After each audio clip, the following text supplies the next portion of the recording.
Bonjour, Sébastien Davidovitch de Sucy-en-Brie, rattaché à Créteil. J'ai plusieurs questions. La toute première, c'était pour savoir si le médecin chez qui vous êtes, Monsieur Boré, était en maison de santé. Oui, mon médecin généraliste était en maison de santé. En fait, je trouvais intéressant d'avoir votre perception tout de même de la coordination ou de la collaboration ou des échanges qu'il pouvait y avoir entre les différents acteurs, entre les différents professionnels, et si vous aviez cette... si vous pouviez éventuellement évaluer l'apport que ça pouvait avoir dans votre prise en charge, tous ces petits échanges, si vous aviez l'impression qu'il y en avait. Réellement, je ne suis pas sûr qu'il y ait énormément d'échanges, si ce n'est entre l'infirmière Azalee et le médecin traitant, le médecin généraliste.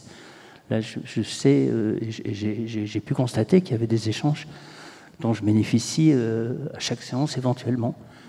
Par ailleurs, pour les autres professionnels, non, je ne pense pas qu'il y ait eu davantage d'échanges que les simples échanges de courrier qui mettent en information. Mais je pense que moi-même, je fais plus de liens entre les professionnels que j'ai consultés.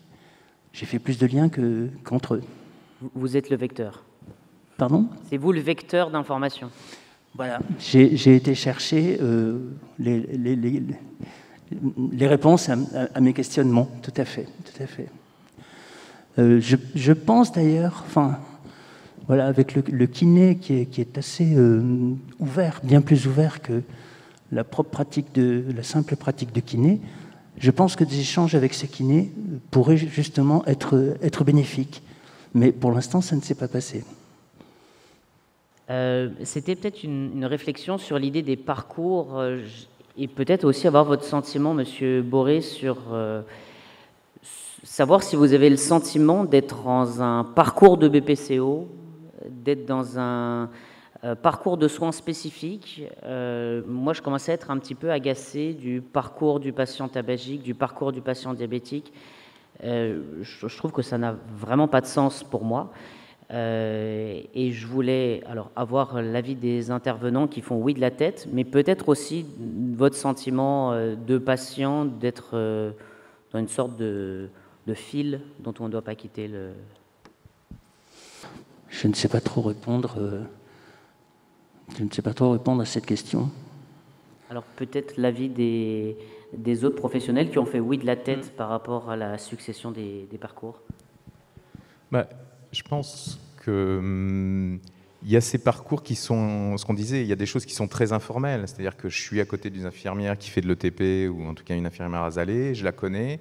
Je n'ai pas besoin que tout ça soit institutionnalisé. Maintenant, Azalee, il y a besoin de faire un contrat de collaboration.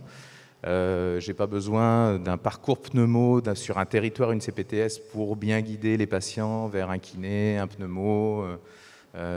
Mais si ces parcours existent, ils vont en général me faciliter le travail, surtout s'ils sont déficients sur un côté naturel, je dirais. Donc voilà ce que j'apporterai comme éclairage. Ça, c'est plus sur l'expérience. Imposer un parcours administratif va jamais régler le problème. C'est pas parce qu'aujourd'hui il y a des téléconsultations avec des dermatologues au bout soi-disant au bout de l'écran que ça améliore mes demandes de consultation, en tout cas les réponses aux demandes de consultation de dermatos qui suivent, moi, dans un secteur rural où les dermatos sont loin et surchargés à plus d'1 an de consultation, quoi. Pourtant, le parcours existe en théorie.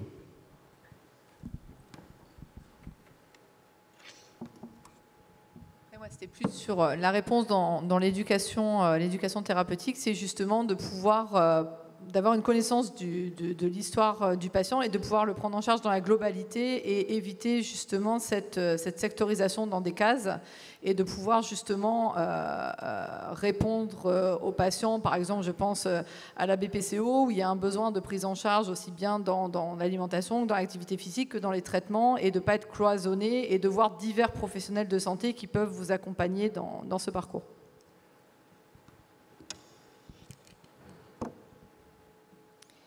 Et puis, en ce qui concerne, alors la notion de parcours, c'est compliqué parce qu'on entend différentes choses. Hein, quand on entend le parcours, le parcours de la téléconsultation de dermato ou le respect du parcours en passant par le médecin traitant, c'est des choses un peu plus administratives.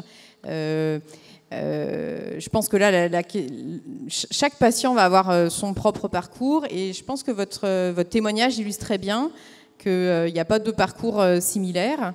Votre témoignage était intéressant parce qu'il commençait par votre personne, votre personnalité, et vous avez utilisé à plusieurs reprises quand on préparait la session et puis au cours de la session le terme de curiosité, que vous avez cette curiosité qui vous pousse à aller questionner, à chercher des réponses, et vous avez été beaucoup à l'initiative dans votre parcours en fait. C'est pas le cas de tous les patients. Donc il y a une multitude de parcours et effectivement, enfermer les gens dans des parcours par maladie, ça aide peut-être à réfléchir en termes de moyens, de choses comme ça, mais ça aide pas forcément, à mon sens, à répondre aux besoins du patient. Voilà, il me semble que les éléments de parcours, ils dépendent de la personne et ils varient dans le temps aussi. C'est extrêmement important, même pour une même personne. Au démarrage de la prise de conscience d'un problème de santé ou après, il y a eu un phénomène de rupture dans votre vie, hein, il y a eu cet accident qui a déclenché des choses. Donc il y a des moments particuliers avec des besoins particuliers où on propose des choses, le patient va proposer des choses, le médecin va proposer des choses, d'autres professionnels vont proposer.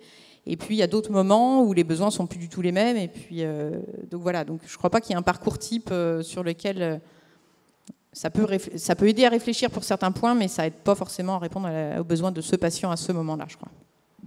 Non, et en fait, pour compléter, en fait, c'est l'objectif, si vous l'avez bien compris, de cette plénière, c'était d'avoir mis le patient au centre, parce que effectivement, un patient n'est pas un parcours, quoi. Et justement, l'objectif de cette plénière est de partir de l'expérience de M. Boré pour introduire cette plénière et après faire intervenir les différents intervenants, les différents professionnels. C'était cet objectif de montrer qu'il n'y avait pas un parcours type et de montrer également les limites de l'interprofessionnalité et qui pouvait être une limite, c'est-à-dire de mettre des patients dans des cases et de mettre des patients dans des parcours. Bonjour, Jean-Michel Béral, je suis généraliste à La Réunion.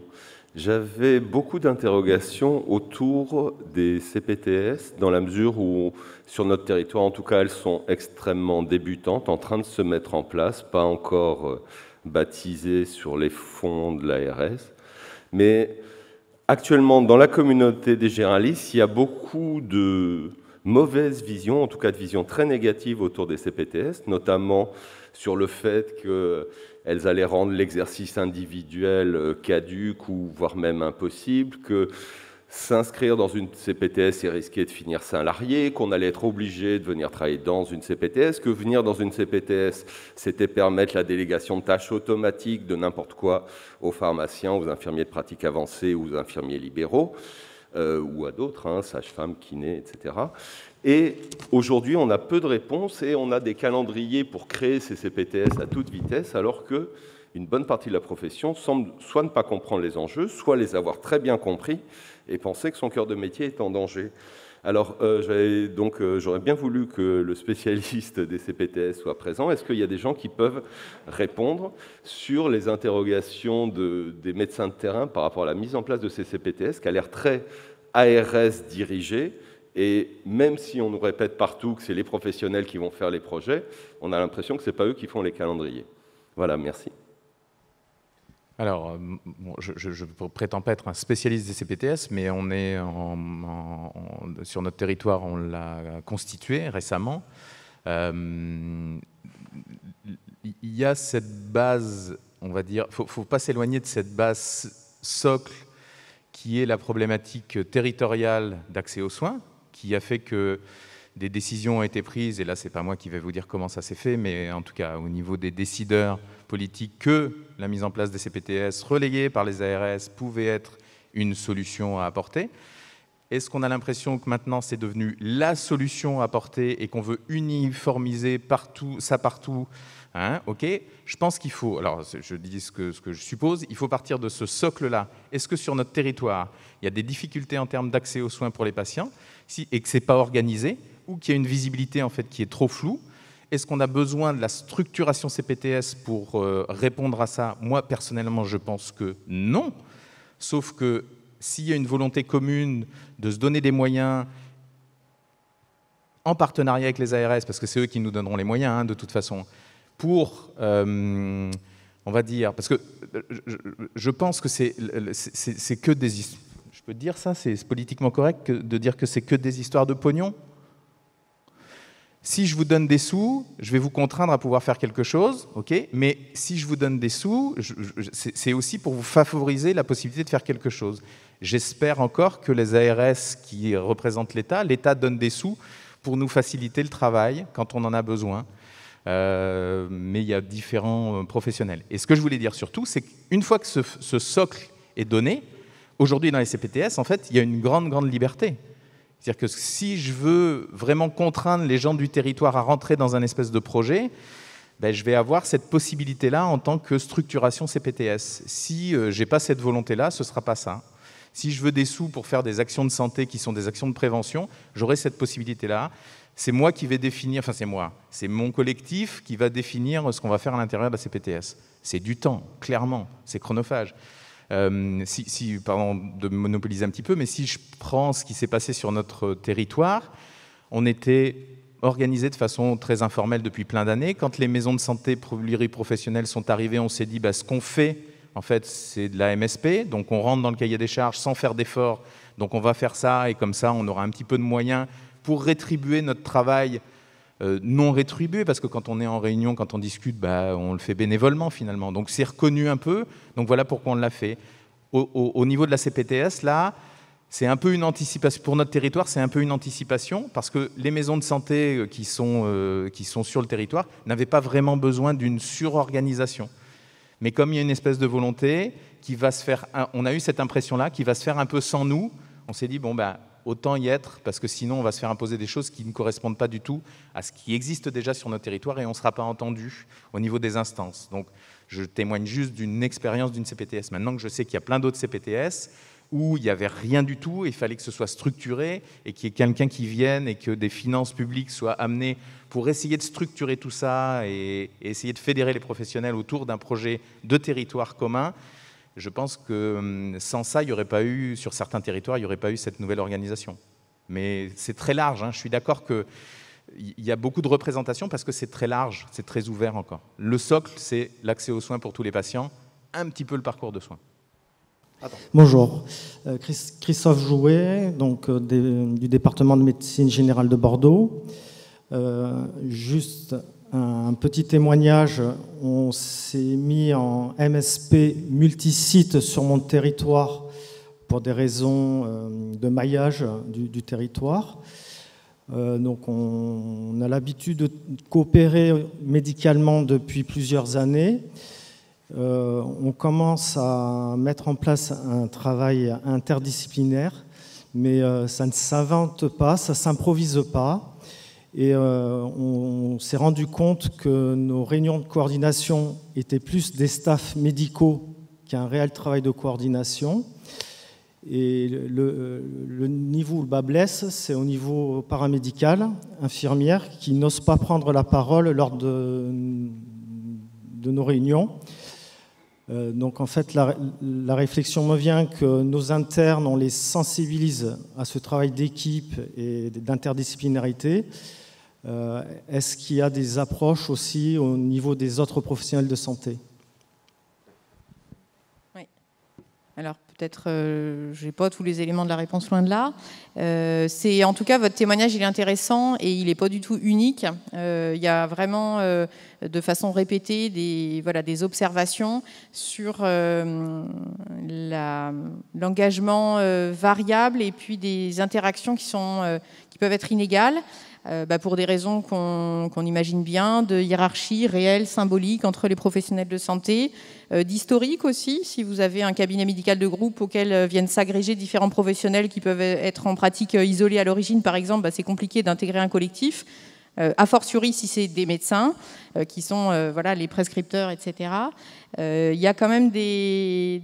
Voilà, il y a du, ça ne s'improvise pas, c'est vraiment ce que vous dites. Donc il y a des éléments en termes de formation initiale qu'il faut absolument qu'on travaille. Il y a des éléments aussi d'accompagnement qui peuvent être mis dans les maisons de santé, et puis des stratégies pour favoriser alors la prise de parole, mais aussi pour faire en sorte que les dossiers discutés impliquent fortement les professionnels qui participent moins, dans les tours de parole, dans le nombre de participants. Enfin, il y a tout un tas de stratégies pour amorcer un petit peu les choses et pour faire en sorte que les professionnels qu'on invite à participer aient réellement une place, que leur place soit reconnue, etc. Donc après, je ne connais pas la situation individuelle, mais c'est un problème qui a déjà été observé et sur lequel on peut avoir des petites pistes d'action. Je ne sais pas si vous voulez... Juste sur l'expérience, là encore une fois, c'est une expérience parmi d'autres, et il y en a d'autres qui sont identiques et des différentes, mais avant de monter notre maison de santé, qui s'est ouverte, les portes se sont ouvertes en 2015, on a commencé à parler en 2009, et pour répondre un peu à ta question, Christophe, les premières réunions étaient des professionnels de différentes professions autour d'une table pour découvrir nos métiers respectifs, nos attentes les uns vis-à-vis des autres et nos représentations les uns vis-à-vis des autres. Et entre 2009 et 2015, tu imagines bien qu'il y a eu beaucoup de ces discussions-là. C'était le terreau. Ça ne veut pas dire que ça a fonctionné pour toutes les professions, hein. Il y en a qui sont très absents. Si je peux me permettre aussi, parce que tu as parlé de multisites, nous, ce qu'on a constaté, on a juste les kinés qui sont hors du site, de l'autre côté de la rue, hein, quand même, c'est pas... mais il y a une pente, un peu. On est un peu en contrebas, c'est vrai. Les kinés sont très peu impliqués dans ces réunions de concertation qui existent aujourd'hui depuis 2015. Pourtant, ils étaient là au début. Mais bon, si je fais l'historique personnel, là aussi, je vais dire c'est des histoires de personnes et de volonté personnelle. On serait tombé sur d'autres kinés, d'autres pharmaciens. On aurait probablement aujourd'hui des échanges avec eux, parce que le terreau, il a été mis, mais bon, des fois, la graine ne prend pas. Peut-être que le terreau n'est pas très bon, mais dans l'entre-deux-mers, c'est pas trop mal quand même. Bonjour, Cyril Bègue, j'exerce en maison de santé près d'Angers. En fait, je voulais réagir sur les interventions de M. Boré et d'Aline Ramon. Aline, tu nous disais que ça redéfinissait la place du patient, l'interprofessionnalité redéfinissait la place du patient. Et en fait, j'ai l'impression que ça redéfinit la place du médecin généraliste. Quand j'entends M. Boré dans sa conclusion dire moi, l'interprofessionnalité, ça m'a apporté beaucoup dans mon parcours de soins et de santé, parce que notamment le médecin généraliste n'avait pas le temps et une qualité d'écoute moindre. Et du coup, moi, voilà, sur tous les médecins qui ont un peu peur de l'interprofessionnalité, je me dis, une réaction comme ça leur donne peut-être pas envie non plus, parce que moi, j'ai envie que mes patients trouvent que j'ai une qualité d'écoute suffisante et que je leur donne le temps dont ils ont besoin, peut-être pas au sein d'une seule consultation, mais dans le suivi que je peux leur accorder. Alors, les mots sont trompeurs, il faut y faire extrêmement attention. J'ai pas tout à fait dit, ce qui a été compris, mais ça c'est l'inconvénient des mots.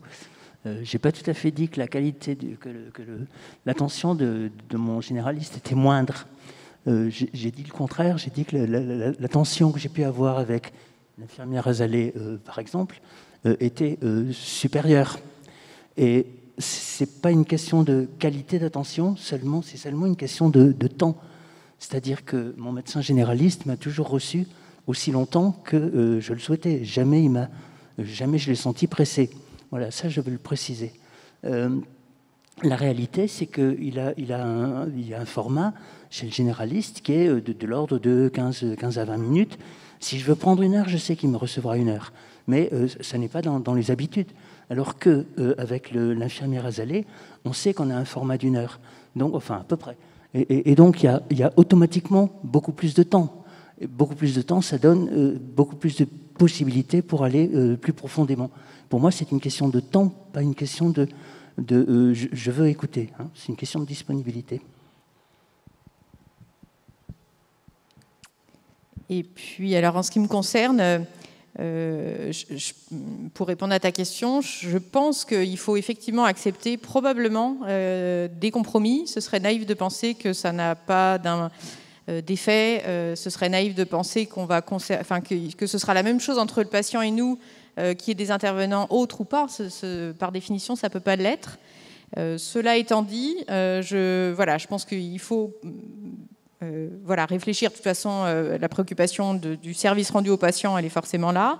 Et même pour nous, parce que je partage un peu ces inquiétudes, et on les avait partagées d'ailleurs en préparant la session. C'est des interrogations que partagent de nombreux médecins généralistes. Vous avez aussi dit à un moment donné, je me souviens dans votre témoignage, que le fait qu'il vous ait adressé à cette infirmière Azalée, ça avait aussi augmenté la confiance que vous aviez dans votre médecin. Parce que cette proposition vous avait été bénéfique, et du coup, ça avait aussi encore en plus ancré cette relation de confiance avec votre médecin. Donc on perd certainement, en tout cas on est moins là, il y a des choses qu'on ne fait pas, et ce serait naïf de croire autrement, mais on y gagne aussi sur d'autres choses. On gagne dans l'interaction avec l'autre professionnel, et on peut gagner aussi dans la relation avec le patient, parce qu'il se passe d'autres choses en fait, ça transforme un peu la relation. Et si je peux me permettre de rajouter, c'est que cette notion de temps est importante parce que ça va permettre aux patients du coup d'aller, comme disait M. Boré, beaucoup plus en profondeur et de mettre en avant des éléments qui vont permettre de voir la prise en charge médicale complètement différemment, parce qu'il y a certaines notions qui n'étaient pas forcément ressorties dans les consultations qui ne permettent pas d'aller aussi loin dans la prise en charge. Laurence Philippe de Châteauroux. Je voulais juste un petit clin d'œil par rapport à l'aspect parcours vu de façon un peu négative par un médecin qui ne voit pas trop le sens. Il faut se rappeler aussi que dans beaucoup de situations, le parcours du patient, c'est un parcours du combattant en fait. Et que ça peut avoir aussi une connotation un petit peu négative. Donc il y a vraiment... Là, notre patient a un vécu très positif de son parcours, mais c'est vrai que ce n'est pas toujours aussi idéal, quoi. Donc, moi, je voulais parler de l'organisation professionnelle. Et effectivement, il faut vraiment qu'on parle d'argent parce que c'est au cœur du problème, c'est au cœur de l'acceptation de plein de choses et de nous, médecins, de faire le deuil du temps de soins pour laisser la place à la coordination professionnelle, que ce soit à l'échelle de la CPTS ou de la MSP, ce qui nécessite de réels financements, effectivement.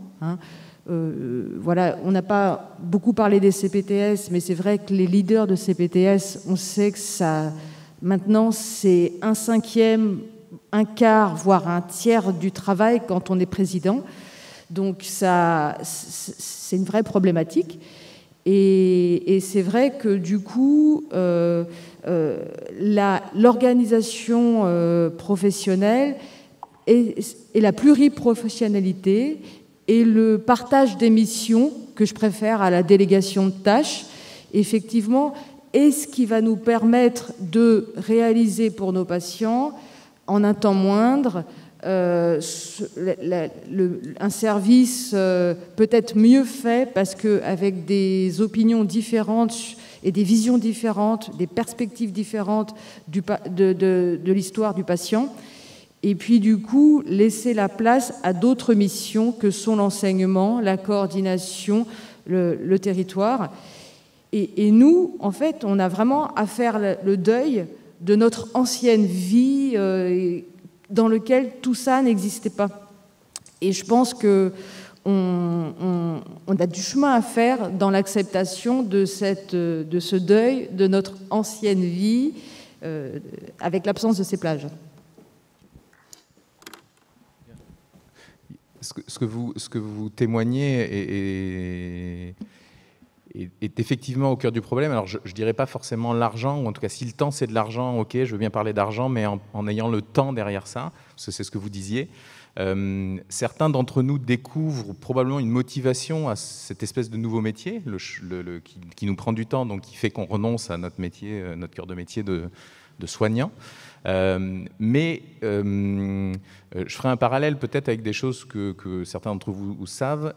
Les directeurs d'école ont longtemps été des instituteurs, parce que ça s'appelait comme ça à l'époque, à qui on donnait un temps on les déchargeait de leur classe pour qu'ils aient un temps de coordination, d'organisation, de direction un peu de leur école. Mais c'était d'abord des pédagogues. Donc si on reste dans cette idée-là, il faut peut-être que ce soit des médecins, en tout cas des soignants, qui soient les responsables de ces MSP, ces PTS, ou en tout cas les coordonnateurs. Mais on sait aujourd'hui que la volonté peut être un peu administrative, et là, je n'aurai pas la réponse, c'est une question que je retourne, en tout cas une réflexion. Il y a peut-être une volonté d'avoir des vrais coordonnateurs administratifs et qu'on devienne, que tout ça soit dirigé sur un plan très administratif. Moi, ça me questionne encore. Je ne sais pas ce qui est le mieux. Je sais pas.